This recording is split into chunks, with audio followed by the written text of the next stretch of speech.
Story Time, the binding promise. In a corner of the world forgotten by time, there lies a quaint village wrapped in the comfort and constraints of old traditions. Here, among the cobblestone streets and whispering willows, is where my story unfolds. My name is Louise, and this is my tale, one of dreams, duties, and decisions that would shape the course of my life. As a child, I roamed these streets with a light heart and a curious mind, embraced by the community like a daughter of the earth itself. My father, once a man of respect and stature, had succumbed to the darker allure of gambling, an addiction that slowly but surely chipped away at both his dignity and our fortunes. With each passing day, as the debts mounted, the weight of saving our family fell squarely upon my shoulders. One crisp autumn evening, as the sun dipped low and bathed our little drawing room in golden hues of despair, my father, with trembling hands and averted eyes, laid bare the grim reality of our plight. The solution, he proclaimed, was a simple transaction, a marriage, my marriage to Mr. Hawthorne, a name that echoed through our village like a cold, harsh wind. Mr. Hawthorne was a man of immense wealth and equally immense indifference. Known for his industrial empire, he was as cold as the steel he produced, viewing life through the lens of profit and loss, devoid of the warmth of human connection. To him, I was nothing more than a means to an end, a token to solidify his status among the elite. As I sat there, listening to my father's shaky voice detailing the arrangement, a sense of betrayal enveloped me. How could my dreams and desires be so readily dismissed? Was I nothing more than a pawn in this game of survival? The walls of our humble home, once filled with laughter and love, now seemed to close in on me, suffocating my hopes beneath the heavy veil of duty and sacrifice. Yet amidst the turmoil, a spark of defiance flickered within me. I resolved that night, under the silent witness of the stars, that although my path seemed set by the hands of others, my story, our story, was far from over. This was merely the beginning, and little did I know, the twists and turns that lay ahead would challenge the very essence of my being. As bedtime draws near, and this part of my story comes to a close, remember, dear listeners, that sometimes the darkest nights herald the brightest dawns. And so, with a heavy heart but an unbroken spirit, I prepared to meet my fate, to confront the life laid out for me, not knowing that soon a chance encounter would offer me a glimpse of hope, a possibility of what could be if only I dared to dream a little longer. Storytime, the Gilded Cage. As the days swiftly turned to weeks, the inevitable approached with the stealth of a shadow at dusk. The arrangement of my marriage to Mr. Hawthorne, a union born not of affection but of accounts, became the talk of the village. Rumors swirled like autumn leaves, painting me as the tragic heroine of a tale spun by fate and folly. The morning I was to meet Mr. Hawthorne for the first time, dawn broke with a sky painted in hues of melancholy gray, a mirror to my own apprehensions. I dressed in a gown that felt more like armor, each layer a shield against the despair that threatened to break me. As I stood before the mirror, I scarcely recognized the woman staring back at me. Where there once was a sparkle of wild dreams and possibilities, there now lingered a somber resignation. Mr. Hawthorne's estate was as imposing as the man himself. Its sprawling gardens and grand halls spoke of power and prestige, but its walls, high and cold, felt more like the bars of a cage than the pillars of a home. Upon our introduction, Mr. Hawthorne's gaze was assessing, measuring my worth not in qualities of character, but as one appraises a prized possession. His handshake was firm, devoid of warmth, his smile a practiced curve that never reached his eyes. As we walked through the gardens, his conversation centered not on shared hopes or interests, but on his expectations of me as his wife, my conduct at social gatherings, the running of his household, the silent support I was to offer without question. With each word, my sense of self diminished, my dreams receding like the shore from a withdrawing wave. That evening, as I returned to the confines of my small room, the walls that had once offered comfort now echoed with the reality of my plight. Tears came, not just for the future I was losing, but for the loneliness of a path I must walk without love or joy to light the way. My heart ached for freedom, for the chance to choose my own destiny, to love and be loved for who I truly was. Yet in the depth of my despair, a tiny flame of rebellion flickered to life. Perhaps it was the part of me that ran wild through the village as a child, or the part that still believed in the magic of old tales where courage could change one's fate. That night, beneath the quiet watch of the moon, I whispered a vow to the stars. No matter the expectations or the constraints placed upon me, I would not let this be the end of my story. The days following my commitment to Mr. Hawthorne passed in a blur, each more suffocating than the last. My father, consumed by his own relief at securing our financial stability, failed to see the despair that clung to me like a shadow. Amidst the preparations and endless discussions about the wedding, I found myself yearning for even a moment of escape, a breath of fresh air to remind me of life beyond the walls of my impending gilded cage. It was on a rare afternoon, granted permission to visit the market under the watchful eyes of my father's trusted friend, that fate intervened in the most unexpected of ways. The market was bustling, alive with colors and sounds that seemed to dance around me, a stark contrast to the monotony of my recent days. As I wandered through the stalls, a display of vibrant paintings caught my eye. They were scenes of distant lands and wild seas, each brushstroke a testament to a world pulsing with adventure and freedom. The artist, noticing my intrigue, greeted me with a smile that felt like a ray of sunshine on a cloudy day. His name was Tony, an artisan whose spirit seemed as untamed as the oceans he painted. With an easy charm and a laugh that echoed through the clamor of the market, he began to talk about his work, about the places he had painted, and the dreams that drove him from one horizon to another. As Tony shared his stories, I felt something awaken within me, a spark of wonder, of curiosity that I thought had been smothered under the weight of my circumstances. Our conversation flowed effortlessly, and with each word, I found myself drawn into a world so starkly different from my own. It was a world where one's worth was measured not by wealth or social standing, but by passion and the courage to pursue one's dreams. In the days that followed, our chance meetings at the market became the highlights of my weeks. With Tony, I laughed and dreamed more freely than I had in years. He showed me that love, true love, was about connection and understanding, about sharing one's soul without fear of judgment. Our friendship deepened, blossoming into a connection that felt as natural as the turning of the seasons. Yet with each stolen moment, the reality of my engagement loomed ever larger. Tony's tales of adventure and freedom contrasted sharply with the life of obligation awaiting me, casting a shadow that grew darker with each passing day. But in his eyes, I saw a promise of something more, a glimpse of a path that could be mine if only I dared to reach for it. As I returned home from the market one evening, the setting sun casting long shadows over the village, I carried with me not just the flowers I had purchased, but a heart full of conflict. Here, in the quiet spaces between my heartbeats, I began to entertain the possibility of a different choice, a different life. Could I truly find the courage to redefine my destiny? As night fell and the stars took their places in the heavens above, the weight of my decision pressed upon me, heavier than ever. But so too did a newfound resolve, kindled by the promise of love and the freedom it could bring.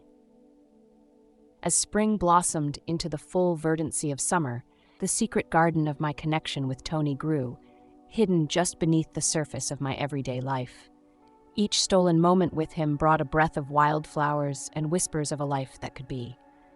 Yet, like all secrets, the truth of my world waited, lurking in the dark, ready to reclaim me.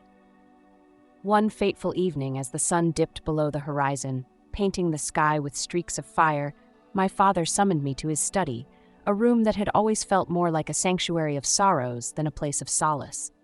The weight of the air as I entered was palpable, and I braced myself for what was to come.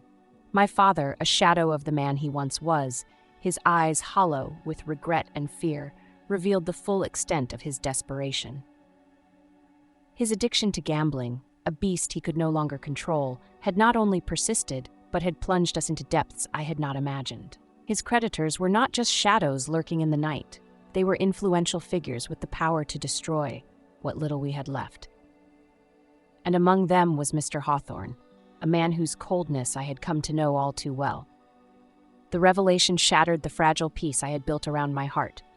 My father's voice broke as he implored me to follow through with the marriage to Mr. Hawthorne. It was no longer just about securing our financial future.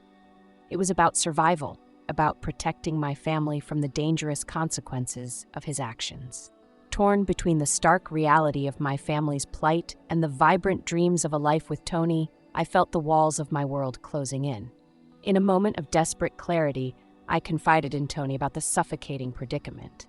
Understanding the gravity of the situation, he offered an escape, not just from the village, but from the chains that bound me to a life I had never chosen. Together, we planned a brief escape to experience what it would mean to live freely, to make choices not dictated by duty or fear. We traveled to nearby towns where no one knew my name or my burdens. For those fleeting days, I lived more fully than I ever had, each moment infused with the bittersweet taste of freedom and the poignant knowledge of its temporary nature. Yet, as we wandered through streets unmarked by my past, the reality of my family's peril never strayed far from my thoughts. The laughter and lightness between Tony and me were occasionally pierced by the sharp sting of guilt and responsibility. Each smile, each tender glance from him was both a balm and a reminder of the decision that lay ahead. As our brief respite from the world drew to a close, the silhouette of my village on the horizon felt like a physical tug on my heart. The choice before me was clear, yet impossibly complex. The chance for love and freedom with Tony, or the return to a life of safety and sacrifice for my family. With a heavy heart, weighted by duty and dampened by tears, I knew what I had to do. As Tony and I approached the crossroads that would lead me back home, the silent vow to protect my family echoed louder than the wild call of my heart. The air was thick with the scent of impending rain as Tony and I faced the ultimate crossroads of our journey together. The sky above mirrored my inner turmoil, dark and brooding, as Tony took my hands in his eyes alight with a mix of hope and desperation. "Let's leave all this behind, Louise," he whispered, his voice a tender yet urgent plea. "We can start anew, far from here, where no one knows our names or our burdens." His proposal, sincere and filled with dreams of a future we both yearned for, sent my heart soaring and sinking all at once. In his eyes, I saw a life of freedom, a canvas awaiting our joyful strokes of love and adventure. Yet, even as my spirit leaned into that beautiful vision, the harsh clank of reality's chains pulled me back. That very evening, as the sun dipped below the horizon and cast long shadows over our last moments of solitude, my father's creditor found me. His presence was like a cold wind, chilling and foreboding. "Your father's debts are not just his own anymore," he hissed, his words slithering into the depths of my fears. "Should you choose to forsake your obligations, know that the consequences will not just fall on him, but on all those you hold dear." The threat was clear, its stakes painfully high. The man's words lingered in the air like a foul stench, tainting the sweet promise of escape Tony offered. As he left, the weight of my family's safety crushed the fragile wings of our plans, grounding me in a grim reality. Torn asunder by love and duty, I stood with Tony under the starless night, my heart waging a war against itself. The love I felt for him was real and profound, a beacon in the tumultuous seas of my life. But so too was my responsibility to my family, whose well-being hung precariously on my decision. With tears that mingled with the first drops of the night's rain, I faced Tony. His eyes, so full of dreams, now mirrored my torment. "I cannot let my father nor my family suffer because of choices not their own," I confessed, the words slicing through my hopes as sharply as they did the thick air between us. Tony's embrace was both a sanctuary and a farewell. In that moment, bound by love yet separated by duty, we stood at the precipice of what could have been. The pain of my decision etched itself into every feature of his face, each line a testament to the cost of the love and freedom we sought. As dawn approached, with its light casting long, somber shadows over the path back to my village, I knew what I had to do. With a heart heavy with unshed tears and unfulfilled dreams, I chose to walk the road paved with sacrifice, leaving behind the possibility of a life with Tony. It was a decision born of love, not just for him, but for the family whose lives depended on mine. And as I walked away, the first light of morning bore witness to the silent strength and profound sorrow of a heart divided. The morning of my return to Mr. Hawthorne's estate dawned with an eerie silence, as if the world itself held its breath, mourning the sacrifice at hand. With each step I took toward the imposing gates, the weight of my decision pressed down upon me, a tangible reminder of the life I was leaving behind and the duty I was stepping into. Tony's parting words, filled with both love and sorrow, echoed in my mind, a haunting melody of what might have been. His final embrace lingered on my skin, a ghostly touch that I knew would fade with time, but never disappear. "I will always be here, Louise," he had said, his voice thick with unshed tears. "Always a heartbeat away, no matter where life takes you." Returning to my father's home to prepare for the wedding was a somber affair. My father, his eyes hollow with guilt, yet glistening with unspoken gratitude, could hardly meet my gaze. The house, once a cradle of familial warmth, now felt more like a cold, empty shell, each room echoing with the silent screams of my forfeited dreams. The days slipped by, each melding into the next, as preparations for the wedding unfolded around me. Seamstresses and decorators bustled through our home, crafting a spectacle that felt more like a funeral than a celebration of union. My wedding gown, an exquisite tapestry of lace and pearls, hung like a shroud, waiting to envelop me in its chilling embrace. Finally, the day arrived. The grand ceremony was everything society expected, an opulent display of wealth and alliances. As I walked down the aisle, my steps measured and heavy, the faces of the assembled guests blurred into a sea of indistinct colors and shapes. My heart, a traitor to my own desires, thudded painfully against my ribs, each beat a stark reminder of the freedom I had traded for security. Mr. Hawthorne, standing at the altar like a statue carved from ice, offered his hand with a smile that never reached his eyes.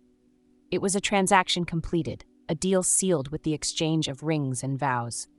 The words "I do" felt like chains wrapping around my soul, pulling me deeper into a life chosen by necessity, not desire.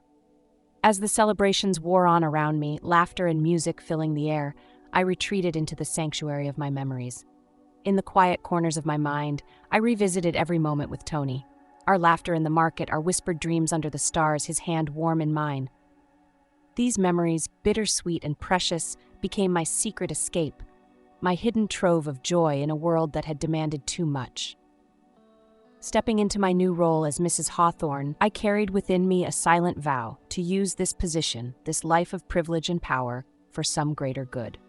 If my freedom was the price for my family's safety, then I would ensure it was not paid in vain.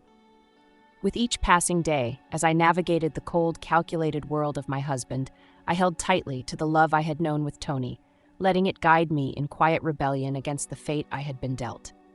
This love, a flame that refused to be extinguished, was now the beacon I would follow to forge subtle changes in the shadows of my constrained existence. As the seasons turned and the years wove their intricate tapestry, my life as Mrs. Hawthorne settled into a rhythm of silent battles and small victories. The grand halls of the Hawthorne estate, once cold and intimidating, became stages on which I played my part with a quiet determination. Beneath the surface of dutiful wife, I harbored a relentless resolve to use my position for the greater good, to ensure that my sacrifices were not in vain. Gradually, I learned the art of influence, weaving my intentions with subtlety into the fabric of my husband's interests. With patience and careful maneuvering, I persuaded Mr. Hawthorne to address the debts my father owed. It was a delicate dance of words and wills, and when he finally acquiesced to forgive the debts entirely, it felt like a silent victory, a breath of relief in the lingering storm of past misdeeds. But my ambitions did not stop at the borders of my immediate family. The plight of our village, still suffering under the weight of outdated traditions and economic hardship, called to me. I steered conversations, suggesting investments in the village's infrastructure, championing improvements that would uplift the lives of its residents. Mr. Hawthorne, influenced by my persistent yet gentle guidance, began to see the value in nurturing the community that fed his workforce. Over the years, these changes took root, transforming the village into a beacon of growth and stability. Schools flourished, markets thrived, and slowly the shadows of old debts and desperate decisions were replaced by a collective hope for the future. In doing so, I became a figure of quiet strength in the village, my efforts a bridge between my private sacrifices and public contributions. Amidst this evolving landscape, the memory of Tony, his spirit, his love, remained a constant companion. It was his belief in freedom and choice that fueled my resolve, his love that taught me the true meaning of sacrifice. In the quiet moments, often under the same stars that had witnessed our promises, I allowed myself to wonder about him, to hope for a day when our paths might cross once more. That day came unexpectedly, on an ordinary afternoon that turned extraordinary. As I walked through the newly inaugurated village park, a project I had championed as a sanctuary for the community, I noticed a familiar figure near the fountain. Time had touched us both, painting lines of wisdom and experience into our features, yet his presence was unmistakable. Tony looked up, his eyes meeting mine, and in that gaze, the years rolled away, leaving the essence of what had once been. We spoke little of the past, choosing instead to share the paths our lives had taken. He had traveled, seen the world, and his art had gained recognition far beyond the village borders. Yet in his voice, I heard the echo of the same dreams we had once dreamed together. As we parted that day, the connection between us was not one of regret, but of mutual respect and understanding, a recognition of the journeys we had both undertaken, shaped by love and the sacrifices it entailed. Walking away, I felt a gentle peace settle over me, a confirmation that although we had not journeyed together, we had both reached destinations that were right for us. In the twilight of that day, as the sun set and painted the sky with colors of closure and new beginnings, I realized that the greatest love does not always reside in the paths we walk together, but sometimes in the ones we courageously walk apart. And in this story of heartbeats and hope, of love and sacrifice, I found the strength to believe that every sacrifice made in the name of love leaves behind a legacy of light, illuminating paths not just for ourselves but for all those we touch along the way.